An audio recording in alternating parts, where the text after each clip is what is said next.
warahmatullahi wabarakatuh.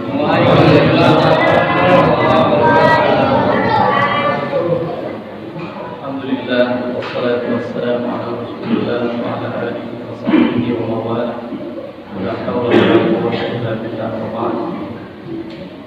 Hadirin muhtaramin, segenap sahabat imam kita, muadzin kita, bilal kita, segenap jamaah sekalian dari umat Allah, mohon izin.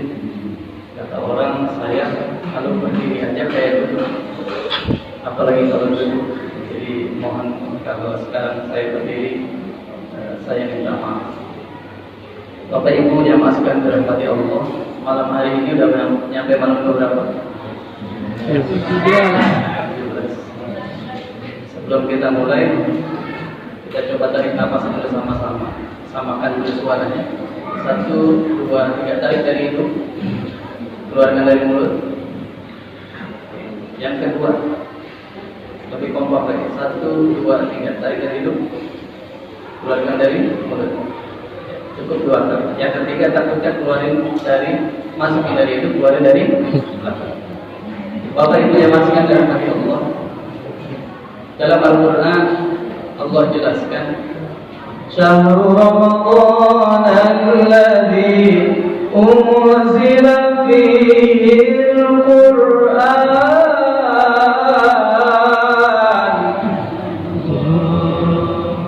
Kalimat lain Allah jelaskan, kalimatnya agak sedikit berbeda tapi nyambung nih.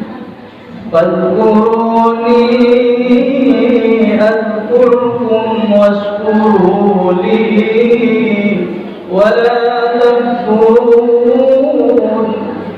Wa qala Nabi sallallahu alaihi wasallam, khairukum man ta'allama al-Qur'an wa 'allama.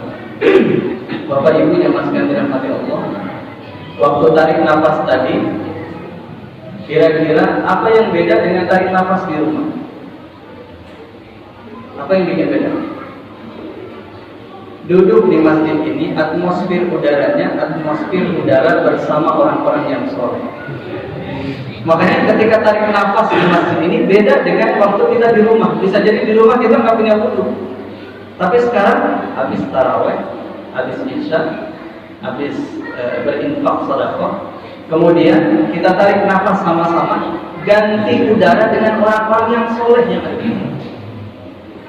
Bagaimana paru-parunya tidak indah ketika paru-paru itu diisi dengan udara yang Allah berikan gratis, tapi gratis juga untuk orang-orang yang soleh yang ada di sekitar kita. Bersyukur malam hari ini saya bisa mendapatkan kesempatan bersilaturahmi di tempat ini, berbagi udara dengan orang-orang yang soleh. Bapak Ibu yang masih dirahmati Allah, ingat malam hari ini kita pernah bareng-bareng. Kalau nanti ada yang barisan belakang, ibu barisan belakang, ini lagi main HP, masuk surganya duluan. Atau yang di barisan depan yang lagi pegang tasbih, masuk surganya duluan.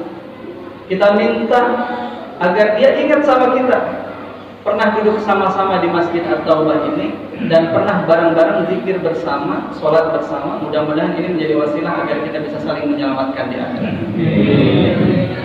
Bapak Ibu, dalam sebuah tulisan dijelaskan, di Italia itu negara paling parah ketika itu, sampai habis lahan untuk memakamkan korban COVID. Satu orang terkaya di Italia ternyata juga menjadi korban COVID. Sampai akhirnya anaknya menulis, kata anaknya, orang tua saya ketika masih hidup apapun bisa dia beli, tapi ketika dia diserang COVID, dengan udara yang gratis saja dia tidak bisa memasukkan ke dalam paru-paru. Sama dengan apa yang kita lakukan malam hari ini. Kita gratis masukin udara di masjid ini. Kita pulang juga di jalanan gratis. Nah, sampai di sini apa yang indah dalam Al-Quran, Bapak Ibu jamaah sekalian dirahmati Allah, ada sebuah kalimatnya adalah Bismillahirrahmanirrahim. Bismillahirrahmanirrahim artinya dengan menyebut nama Allah yang Maha Pengasih lagi Maha Saya ibaratkan satu kalimat sederhana. Ibu-ibu membuat merah bibirnya dengan lipstik. Kalau tanpa lipstik, tanpa kalimat setelah dengan, kira-kira jadi merah nggak bibirnya? Masjid ini suaranya menjadi menggelegar, didengar banyak orang karena dengan adanya speaker. Ada kata dengan, itu berarti kalimat ini belum sempurna. Harus ada kalimat sebelumnya. Seperti tadi, ibu-ibu memerahkan bibirnya dengan lipstik. Kenapa ada kalimat Bismillahirrahmanirrahim? Ternyata jawabannya adalah saya pegang mic dengan menyebut nama Allah. Saya mengendarai motor dengan menyebut nama Allah. Saya menghirup udara dengan menyebut nama Allah. Bapak Ibu, kok bisa begitu? Kita kupas sedikit ya. Ini kita kupas dari sesuatu yang begitu dekat dengan tubuh kita. Bapak Ibu, rambut yang di atas kepala, kalau dicukur keluar darah nggak? Nggak keluar darah.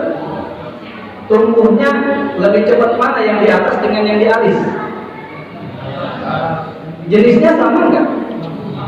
Turun ke bawah ada bulu mata, sama nggak ada yang di atas? Turun lagi ke bawah, masuk ke dalam hidung, namanya bulu juga, tapi ketika diberikan kecerdasan oleh Allah, masuk jadi namanya bulu. Turun lagi ke bawah jadi kumis, jenisnya sama nggak ada yang di atas? Turun lagi ke bawah jadi jenggot, sama nggak? Sama. Turun lagi ke bawah, oh sensor, habis itu.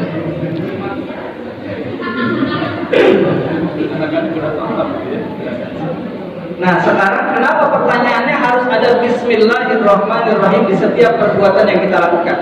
Bapak Ibu jamaah yang dirahmati Allah, rambut ini setiap hari nemenin kita, sama dengan udara dan paru-paru yang 10 detik setelah kelahiran kita di muka bumi ini.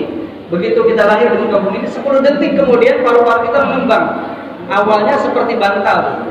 Bantal kalau kita beli plastiknya kecil, ceper banget. Tapi begitu dibuka kantong plastiknya langsung mengembang. Paru-paru kita 10 detik setelah kelahiran dibuat mengembang oleh Allah. Dan sejak saat itu sampai dengan kita tidur, kitanya tidur, paru-parunya tetap bekerja. Allah buat paru-paru ini terus bekerja. Nah, dari kalimat Bismillahirrahmanirrahim, kita coba lihat.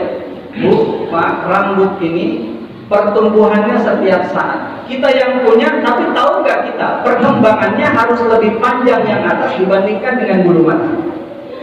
Bulu mata tidak pernah kita rawat, tidak pernah kita atur pertumbuhannya, tapi dia tumbuh sesuai dengan apa yang Allah sudah siapkan. Setiap saat rambut tumbuh. Bagaimana kalau alis dan bulu mata kita tumbuh seiring dengan tumbuhnya rambut? Gimana kira-kira? Kasihan. Salon itu akan repot sekali. Karena yang dijemput alis dan bulu mata. Beruntung Allah atur sepersekian detik pertumbuhan rambut ini menjadi indah untuk setiap orang. Kemudian turun lagi ke bawah, bervariasi tumbuhnya. Dan semua itu Allah yang atur gratis, kita tidak pernah minta, tapi Allah atur dengan gratis. Satu fungsi yang lebih dari sekian rambut itu ada dalam bulu hidung. Bulu hidung itu Allah bikin tumbuh, tapi juga sekaligus buat penyapu setiap udara yang masuk. Agar masuk ke dalam paru-paru, udara ini bersih. Apa tujuan Allah? Agar punya hamba yang terus bisa merasakan Allah itu qaribum min hablil warid. Allah itu dalam Al-Quran disebutkan lebih dekat daripada Quran tadi. Benar-benar seperti itu. Kenapa? Jawabannya karena rambut saja bukan kita yang ngatur pertumbuhannya, tapi Allah yang mengatur pertumbuhannya. Udara begitu masuk saja bukan kita yang mengatur masuk dan keluarnya, tapi Allah sudah mempersiapkan udara itu secara gratis untuk kita sendiri. Bapak Ibu, kita punya detak jantung. Sebelahnya paru-paru ada jantung. Dan keduanya ini menjadi tanda-tanda bahwa Allah begitu sayang kepada kita sehingga tidur saja jantung dan paru-paru ini bekerja, kitanya santai, kita tidur. Makanya ketika mau tidur disuruh baca Bismillahirrahmanirrahim. Saya tidur dengan menyebut nama.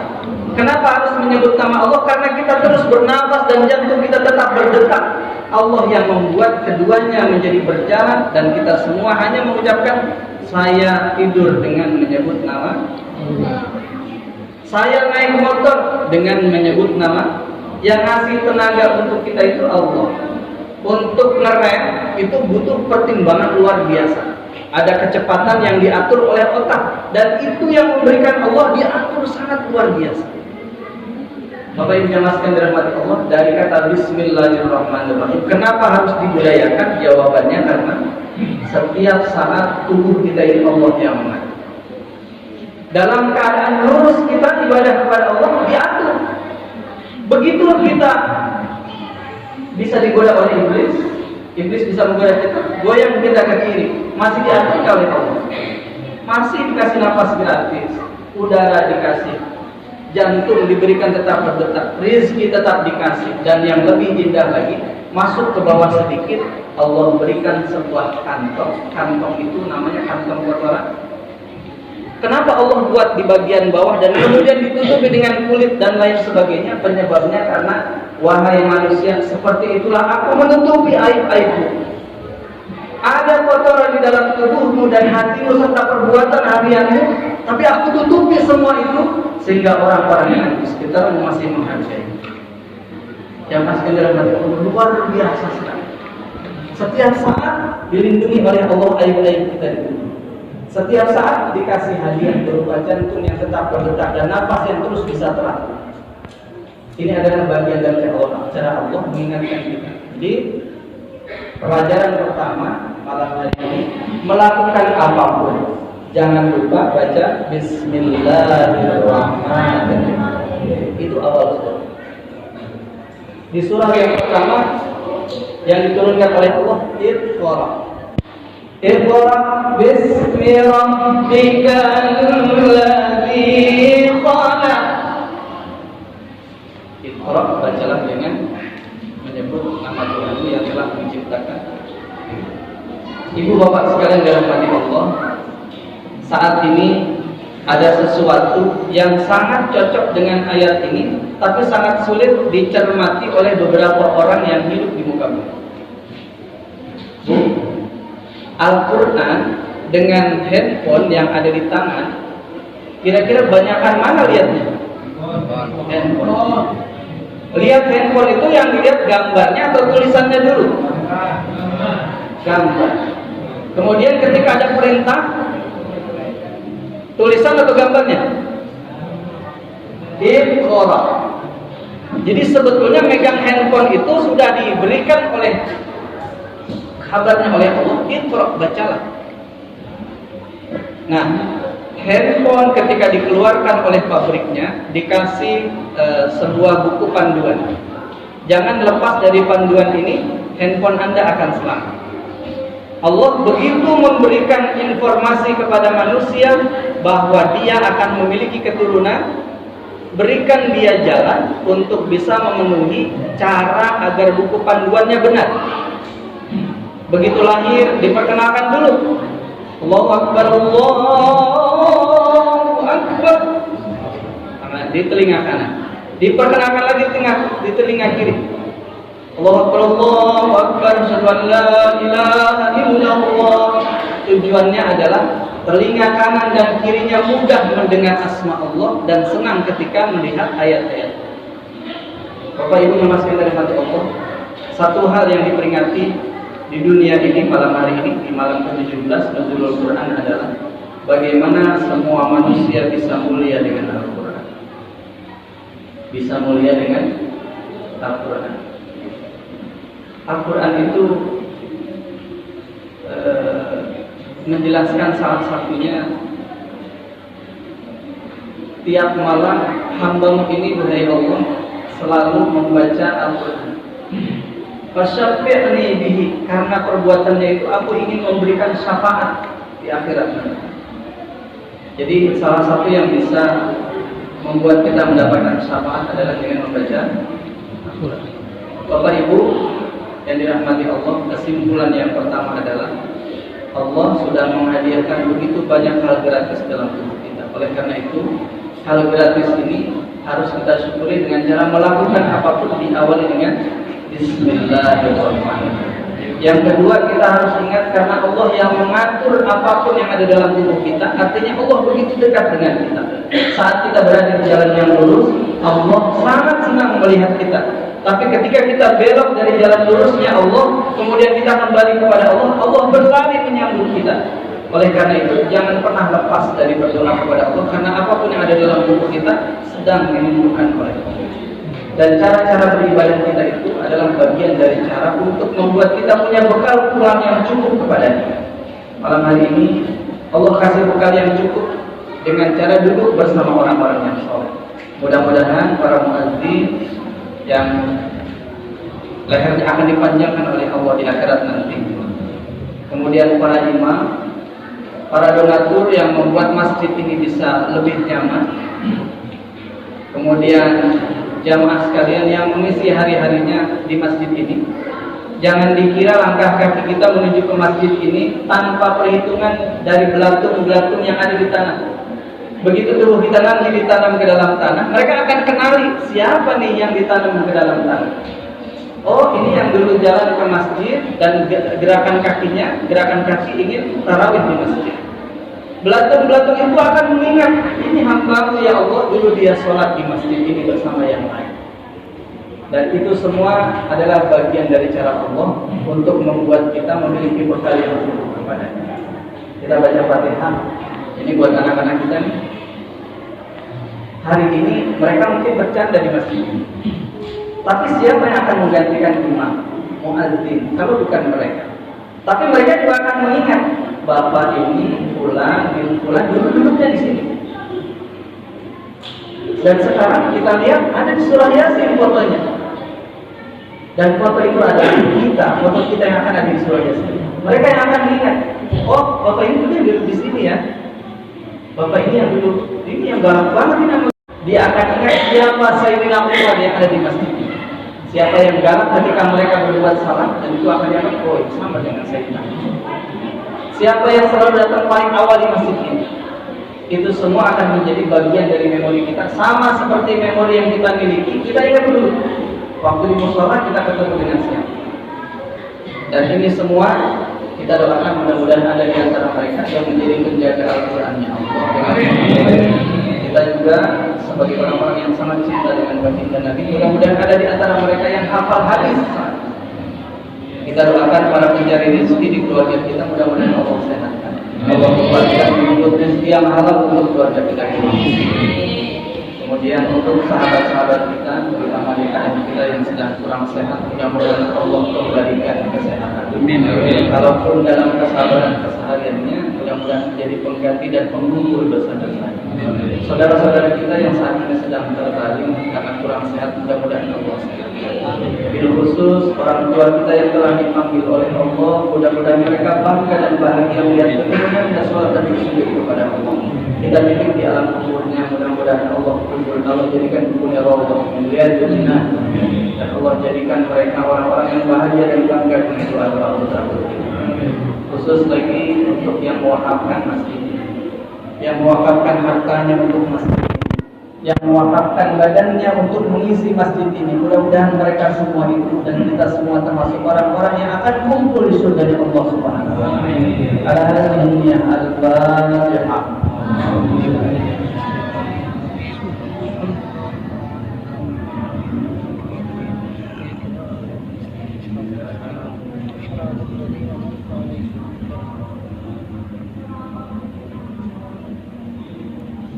Bapak Ibu, mohon maaf kalau ada yang kurang. Ini siratal mustaqim. Wassalamualaikum warahmatullahi wabarakatuh.